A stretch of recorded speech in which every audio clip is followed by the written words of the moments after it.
And it's More Conversation with Adrienne Lawrence. And this time I'm bringing you the executive director of the Advancement Project of National Office. That's Judith Browne Dianis. Thank you so much for joining us, Judith. Thank you for having me. Yes, so I know that 50 Black-led orgs sent a letter to Congressional Black Caucus. What was it about? So it went up to 65 Black-led organizations. We were happy, we got a few more. So we were sending a letter because the Congressional Black Caucus was in discussions with other people in the House of Representatives about two particular bills that would support funding for more police. In particular, the Invest to Protect Act was the bill that stayed in play after the Progressive Caucus killed the other one. And we just wanted to let them know that we were opposed to that, right? That in fact, that Black people, many Black people, millions, took to the streets in 2020 after the murder of George Floyd and Breonna Taylor. And we didn't forget. We didn't forget that we wanted something different. We didn't forget that police are not accountable, and that we wanted to make sure that the Congressional Black Caucus knew that Black people still care about policing, and that we don't want to continue to support a system that has been killing us. Absolutely, and with good reason. And so to see the potential that law enforcement would get even further funding, especially when they get a considerable amount, including that makes them a militarized body in our society, and the individuals that they often target tend to look like you and I. And so as it concerns this mobilization effort to get these voices, these signatories involved in this letter, what has gone into that? Well, there's so the letter was put together by my organization, Advancement Project, along with the Movement for Black Lives, which is a network of Black-led organizations that came together really back after Mike Browne was murdered. And then the Black Voters Matter was another one of the organizations, and Black Futures Lab, Action Lab. And we really wanted to come together because we know we work with all of these organizations that are doing incredible work across the country to reimagine public safety. And so we moved pretty quickly to get folks on board. And again, this was really to put a line in the sand, because we know that, it's a slippery slope, right? It's like one bill and then another bill and then another bill, because we also know that the American Recovery Plan, when people thought money was going to states and to local governments for recovery during and after the pandemic, to actually help us, that there were billions of dollars, $10 billion going to police and to public safety. But many cities use that money to give bonuses to police officers, to hire more police officers, to upgrade their equipment, to get more technology. And so we continue down this path.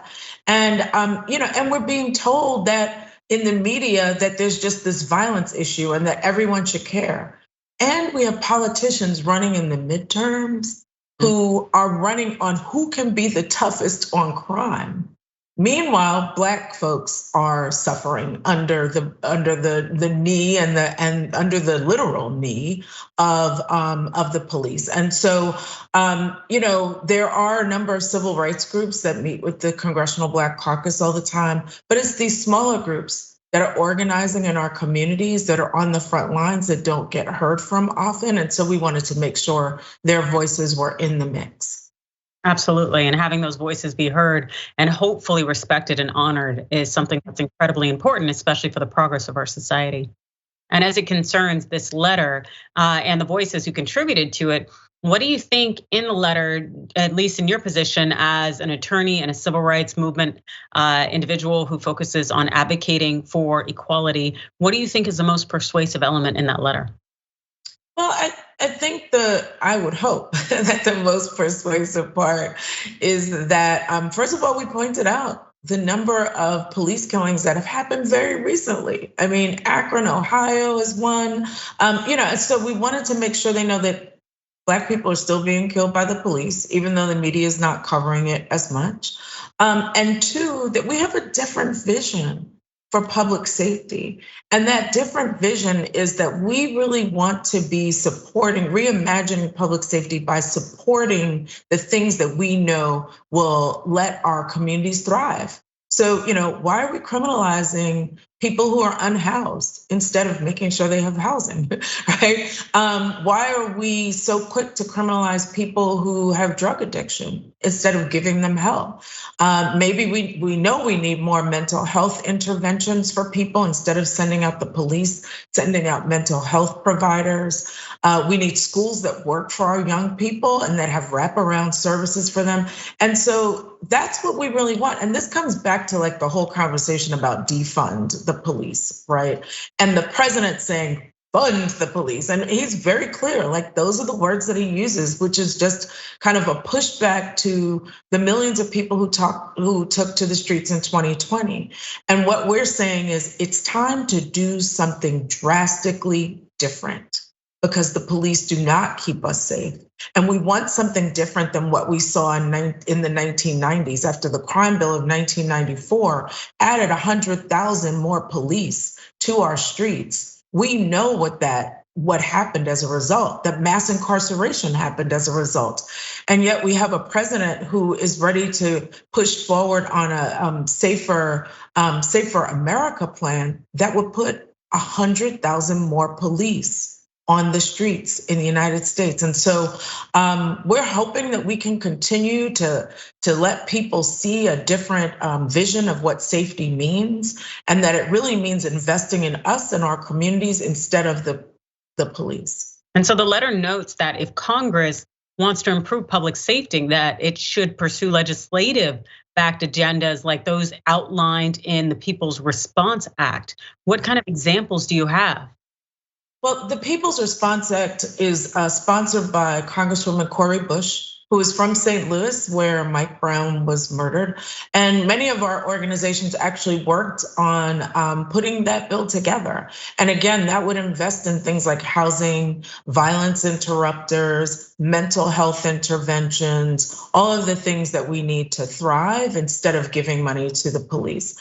We could, and the other problem is that we know that police are unaccountable, and Congress can't pass the actual George Floyd Justice and Policing Act, but they can keep giving us police. And so we're saying enough already. Absolutely. And the thing is it's at least disappointing on my end to think that, or actually to see that President Biden doesn't see the ineptitude of police and the thought that we are pouring resources in them continuously, yet they are not protecting and serving. And thus it would seem wise to pour resources and other things that are proven to be more effective as it comes to the needs of individuals in our society.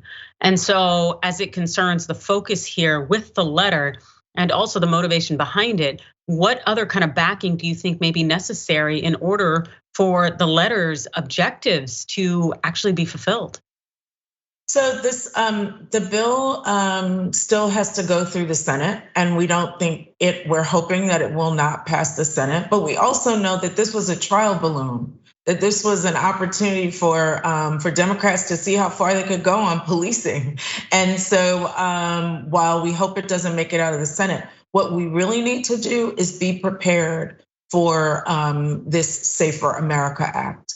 And that we are really trying to get people ready for that fight. And to make sure that Democrats as well as Republicans know that we need something different. And so we're gonna keep pushing and we're gonna keep fighting for what our communities really deserve and need to thrive. Yes, absolutely. And hopefully we will also have the backing of members of legislature who claim to want to ensure that they are listening to their constituents and looking out for their needs. And in terms of other opportunities to get involved that your organization is advancing and truly invested in when it comes to the Advancement Project National Office, what is on your agenda? Sure. So we, first of all, we're a voting rights organization also. So we will be out protecting the vote during this midterm season. We have litigation that's ongoing, and so that's one of our fights. And then we have a cool little project called How Cops Get Off, and I hope people can go to policefreecommunities.org, and you can learn about how police are unaccountable and what you can do about it. And then we're also doing education work. We're fighting back to make sure that police are taken out of schools because teenagers don't want police around. They don't feel safe with them. They would rather have counselors and restorative justice programs. And so that's the work of Advancement Project, supporting people on the ground who are on the front lines in trying to ensure that we have racial justice and an inclusive democracy. Absolutely. Inclusion is incredibly necessary, particularly in today's day and age. And I was also wondering, with the midterms coming up, is there anything that you are particularly eyeing?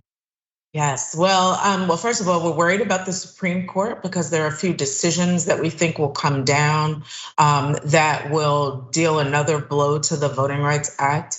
And then in the states, we're worried in places like Georgia, where it's a battleground state, in Florida, where there are key elections around the governor's race and the senator's race.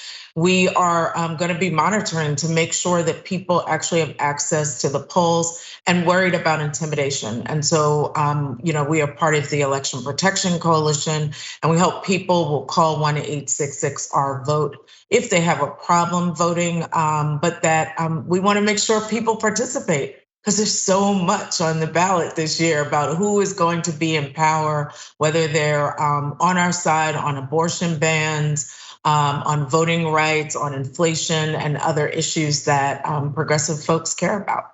Absolutely. And so if people want to get involved or follow you more in this effort, where should they go? You can go to our website, which is www.advancementproject.org, and you can follow us on Twitter and on Instagram also. Fantastic. Thank you so much for joining us. That's Judith Browne, Dianis, Executive Director, Advancement Project National Office. Thanks, Adrienne.